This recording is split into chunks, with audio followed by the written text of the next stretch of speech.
Hello friends, welcome to Leno Legacy. Today we're going to check out the darkest secret video called The Old Woman Who Lived with 92 Ghosts Part 2. If you haven't checked out Part 1, you can find it in my playlist. So do that if you haven't seen that one. Without further ado, let's check it out. This was a creepy story.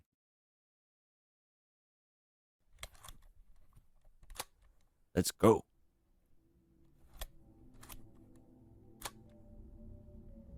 Look at that. 92 ghosts. That's a hell You of a do lot of remember ghosts. these images, don't you? I do. These photos were the terrifying evidence of the video you are now watching on screen. It was while reading the comments on that footage that I realized that many of you had missed it because you thought it was simply a story without evidence, But it without wasn't. imagining the almost 10 unique photos Yeah. that Carlos had attached. Images that showed specters, ghosts, or perhaps even demons with whom he had to live with as a child. If you haven't seen this video, I recommend you watch it. Yeah, Since do a that. little more than 2 weeks ago, I uploaded a special video to my channel. A different one that generated quite a few reactions from you. It was the story of Carlos Jara, a man who wrote us a long email that linked a couple of Google Drive folders. He was telling me how he inherited the house from Carmen, his grandmother, who Carmen passed away Soto. a few years ago. It was while remodeling that he found this briefcase. Inside, it contained all those photos that I showed you and many more.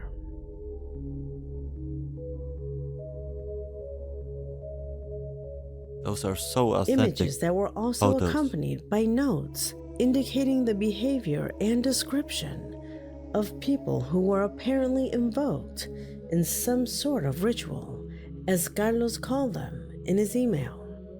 I could summarize that video here, but I prefer that you see it yourself. Yeah. So if you still haven't watched it in its entirety, Then do it pause now. this video and go watch it. Because tonight, I will pay my debt. Thank you, Leonora. Tonight I will inform you of the complete description of 3 of the 84 successful sessions that Carmen carried out, because as many suspected, she apparently kept a very detailed log with everything. What occurred, what they did, even what was said in those sessions. Alright.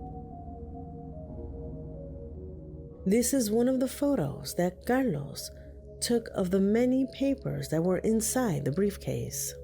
What is shown here is the complete description that occurred in session number 56.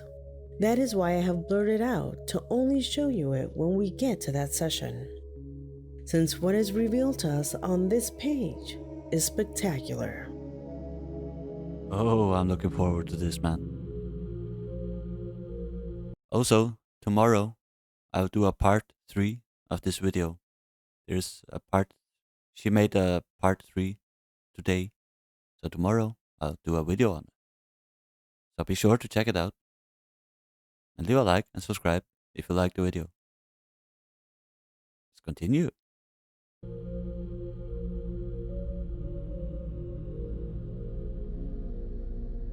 In his email, in those Google Drive folders, Carlos kindly arranged the material for me in such a way that all the information related to the first session and the others were grouped by date and even by name of each entity. I was going through them, giving small glances to these sheets, when I noticed a detail. Apparently, Carmen and her friends who participated in these sessions were learning about this as they went along, since the first documents that describe these things are not as detailed and as specified as the others. They seem more like a journal entry than anything else, but when you look at the others, you can see how they are taking on a complex, almost scientific structure. For example, from session number 7 onwards, all the logs have the following structure. Show it to us.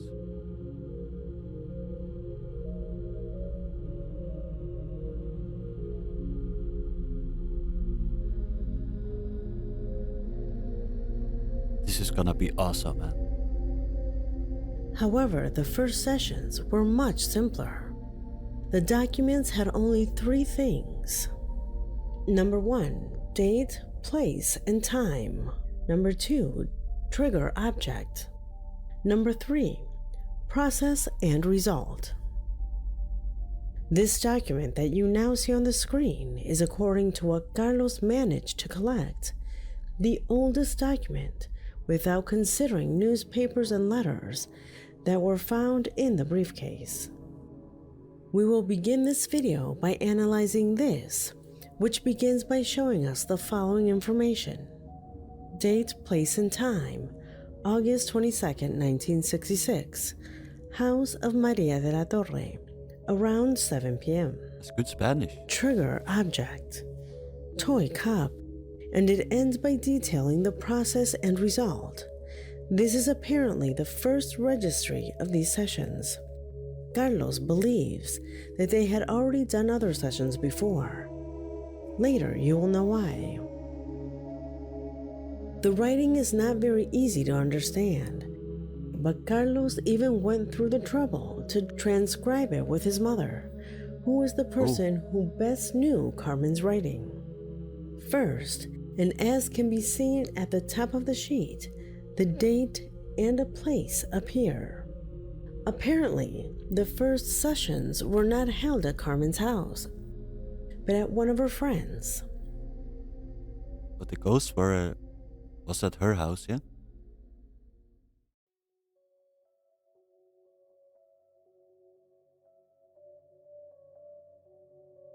Below is something unusual, something that no other document has. An entry more similar to a life diary than to a log. 4th session. This has been the most intense and thrilling session we've had so far. Unlike the 3 previous times, Maria did not use the same rosary. This time she brought a teddy bear. She placed it in the center and we began to do the ritual. We replicated the same as in the past sessions. All the curtains closed, the lights off. Only the candles were to be the only source of light.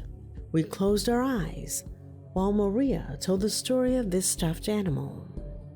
According to her, the owner was a girl who had fallen into a well and unfortunately died.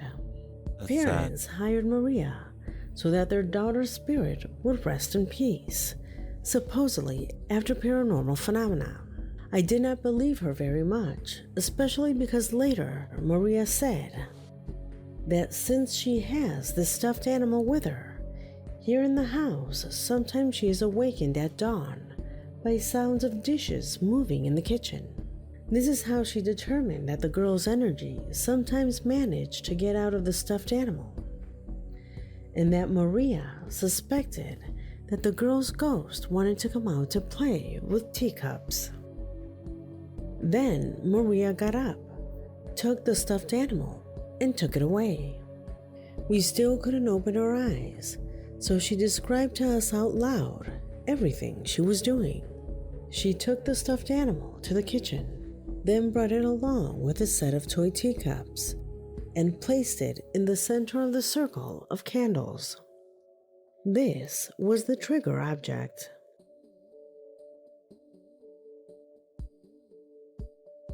Trigger object, toy teacup. Result and observations. Maria put the bear sitting on one of the plastic chairs and asked us to tune in the same feeling that the girl felt for it, to try to reach that same feeling. All this without us opening our eyes. Susana, Edulia, and I sat there holding hands and with our eyes closed for at least 40 minutes. Maria repeated over and over again in a childish Story is a little slow paced, so there's not so much to react to. But it will come. Don't worry, just keep looking. Voice, phrases as if she were speaking to a real girl. She invited her to play tea time with her. It wasn't until she stepped inside the circle of candles and pretended that the stuffed animal was drinking tea that the noises began to be heard. Here we I go. was still suspicious of the farce because everyone but Maria had to keep our eyes closed. Sure, it's very easy to fool people like that Yeah. if they can't see the paranormal occurring. But up to here, I still can't explain how she did the voices. And this time it was repeated. The very low voice of a small girl could be heard talking to Maria. I wish and I hope that they recorded this so we can hear maybe the voice. The voice was there. I'm sure it was there. Edulia squeezed my hand very hard. The most interesting thing is that she told her I brought some friends. Is it okay if they can come play with us? It was like she was talking to her daughter. She had to have repeated that phrase about 20 times until a sort of yes was heard. Only then did Maria give us permission to open our eyes. What I saw was astonishing.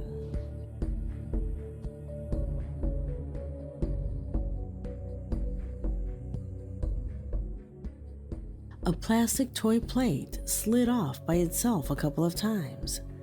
There was no way this could have been done by Maria. We couldn't talk or move because of the risk that the girl will get scared off. But among us, we gave each I don't think there will be a lot of evidence in this video. I don't know, but I don't suspect there will. But in the first video, there was all this photograph evidence. They were pretty compelling and seemed very legit. If you still haven't checked out part number 1, do it now. Let's continue. other Now. looks. Here ends the writing of this first experience.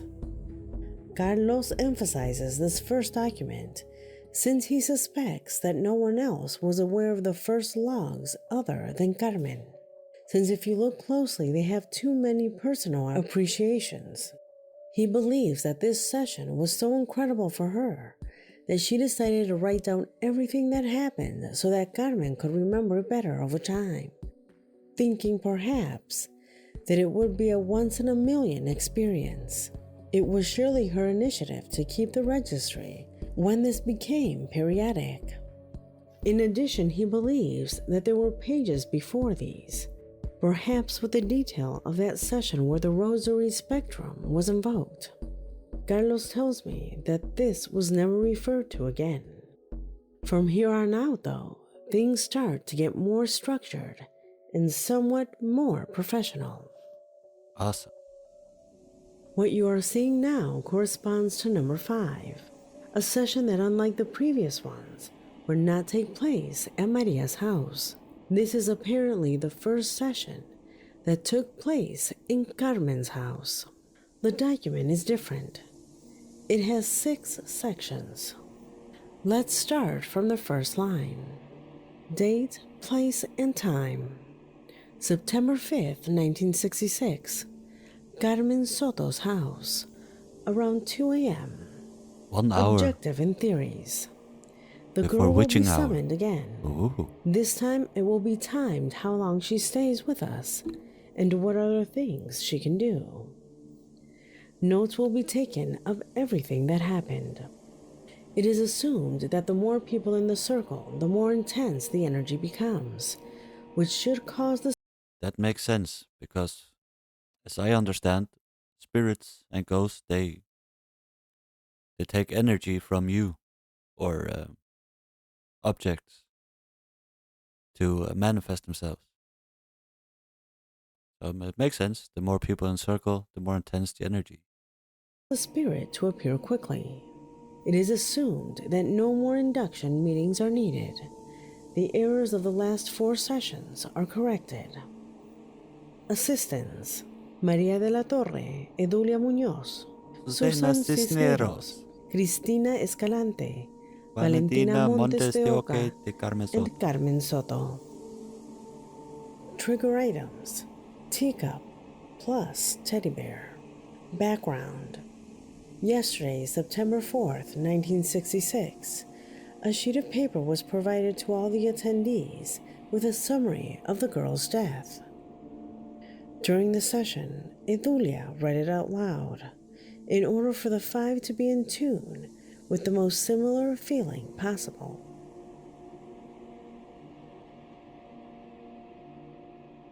Process and result: the candles were arranged 3 centimeters apart from each other in the shape of a circle. The attendees take a seat on the floor, all holding Don't try this at home, kids. Now you get the recipe. hands in a relaxed way and with their eyes closed. Maria begins to make the same contact as in the last sessions.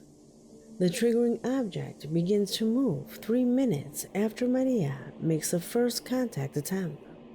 Cristina lets out a scream. She says that something has pulled her hair. Oh. The session is interrupted and the process begins all I guess the little girl don't like Christina for some reason. over again. Maria insists that no matter the contact, we must always stay focused so that the girl can fully manifest herself. At around 4 in the morning, contact was made again.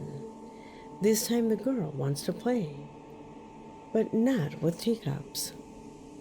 My daughter's toy became the triggering object. Childlike footsteps are heard running across the floor. Oh. The toy is a wooden horse with wheels and a string.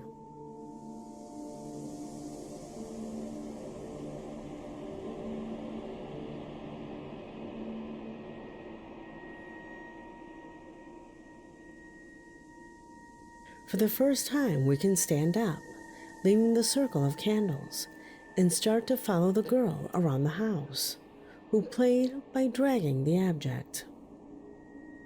Maria says that the girl feels a connection with the toys or with the house, since no manifestation had left the circle of candles before. Maria silences Cristina and Valentina, who did not stop laughing and whispering nonsense.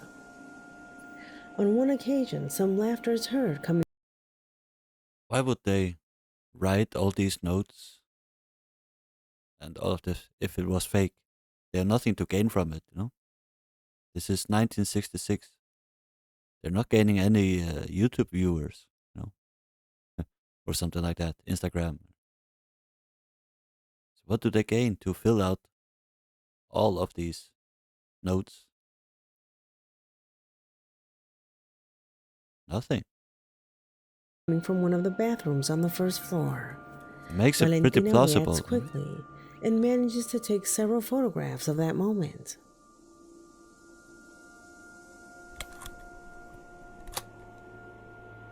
Oh, is that the little girl? Oh. Look at that. It's all distorted. At the face.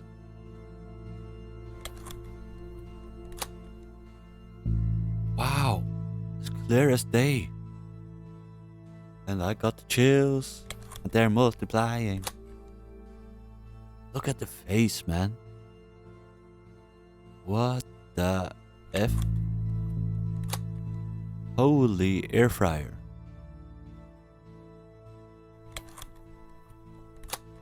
So there is photographic evidence in this Maria video as well. tries to talk to the girl and asks her to handle certain things that she gives her, but she doesn't seem to pay attention. Other people's shadow begin to be seen.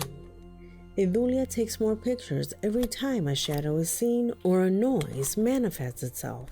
At 6:45 in the Holy morning, moly. the last manifestation is recorded, which is noted in the event log. Remember, these photos are from 1966. How easy was it to fake photos back then? This is, real photos, not digital photos.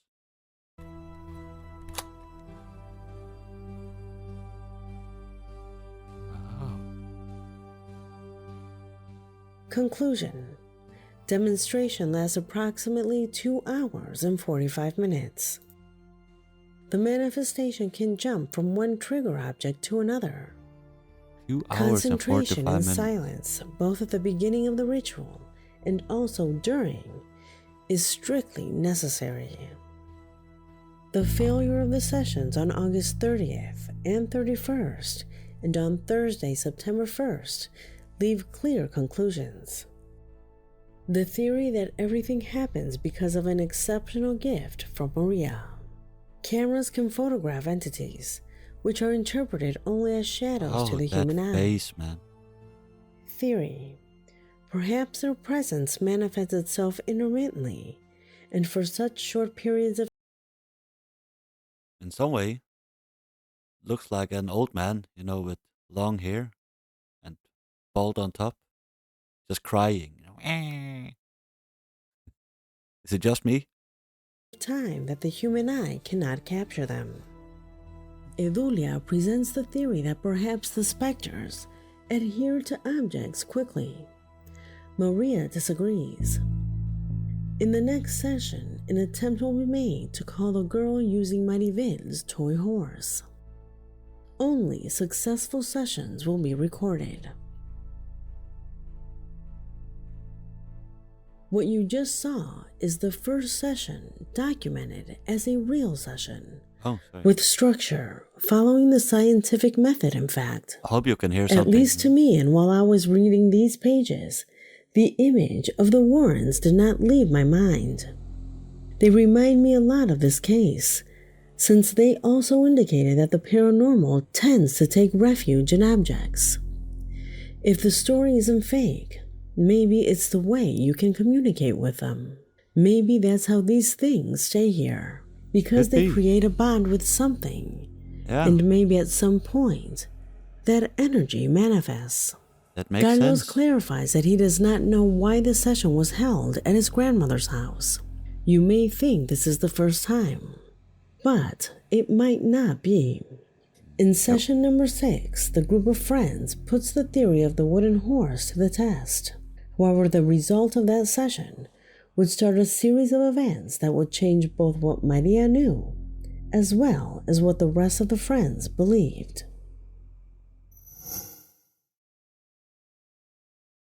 Session number 6. Date, place, and time. September 9th, 1966. Carmen Soto's house around 1:57 a.m. Objective and theories.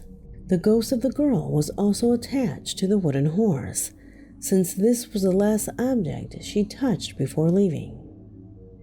In case the above does not work, the set of teacups plus the wooden horse will also be tested.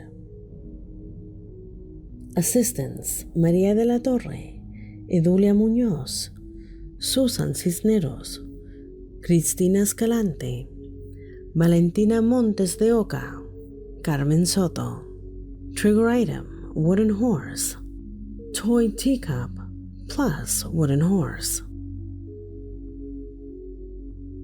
Background: despite the fact that the triggering object is different, it is decided that the atoning feeling will be internalized by the same original story of the girl.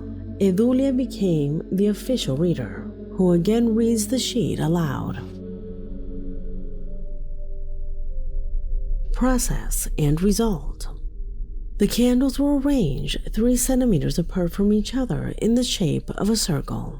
The attendees take a seat on the floor, all holding hands in a relaxed way and with their eyes closed.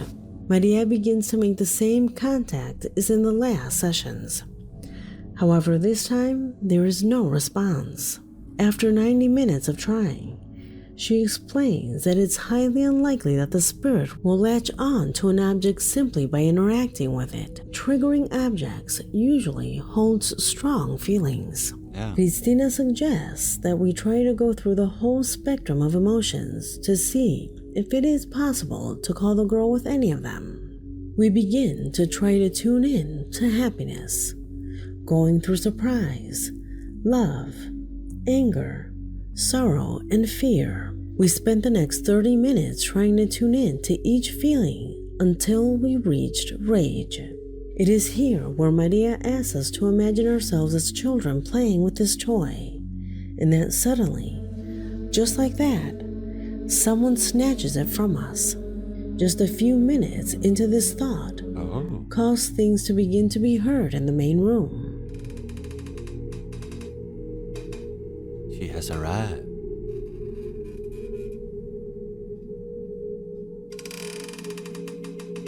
We thought it was the girl, so Maria asks us to keep thinking about that angry situation while she approaches the noise with the camera to get some photographs.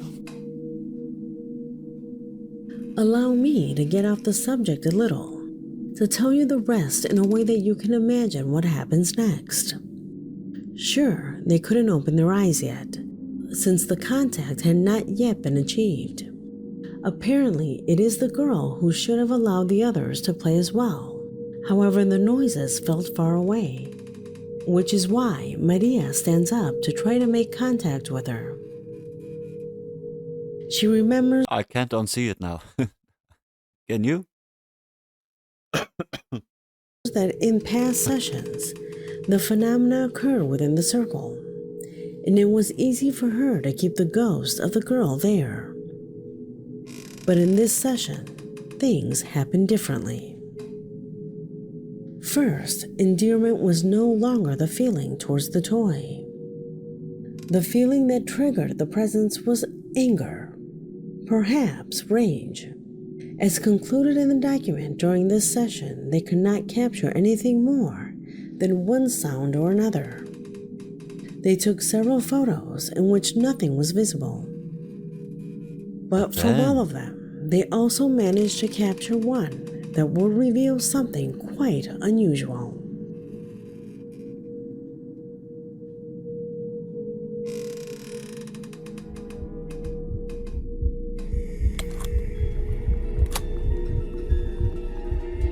That's not the little girl.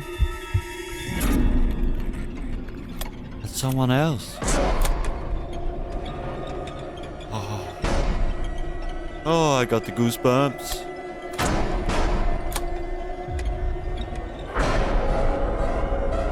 And remember, it's not easy to fake these photos in 1966.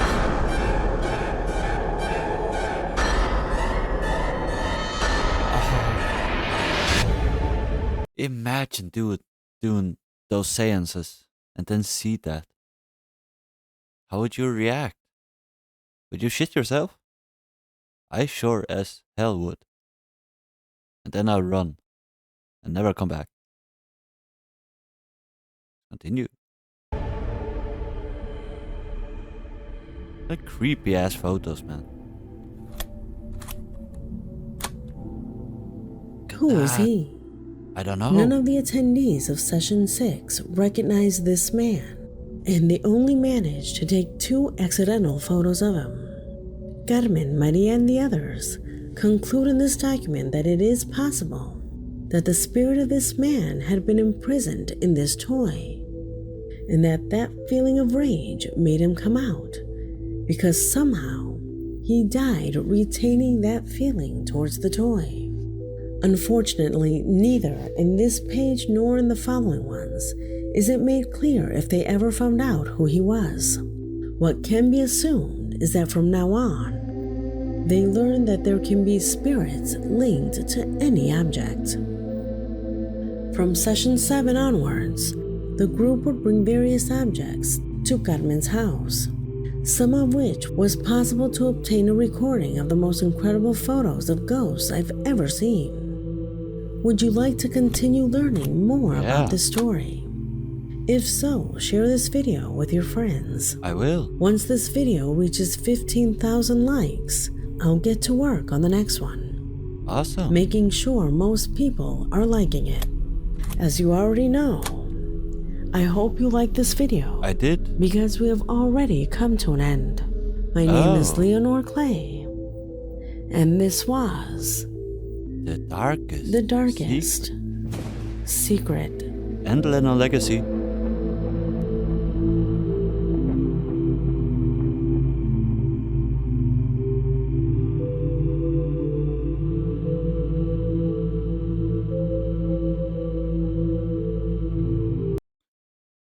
What do you guys make of this? Do you believe in this? I think it seems pretty plausible, yeah? Remember, this is 1966. They made all those notes and all shoot all those photos. Man, I'm looking forward to seeing part 3. Leave a like and subscribe and hit that notification bell so you don't miss part 3 of this video. I hope you liked it. Until next time, bye bye.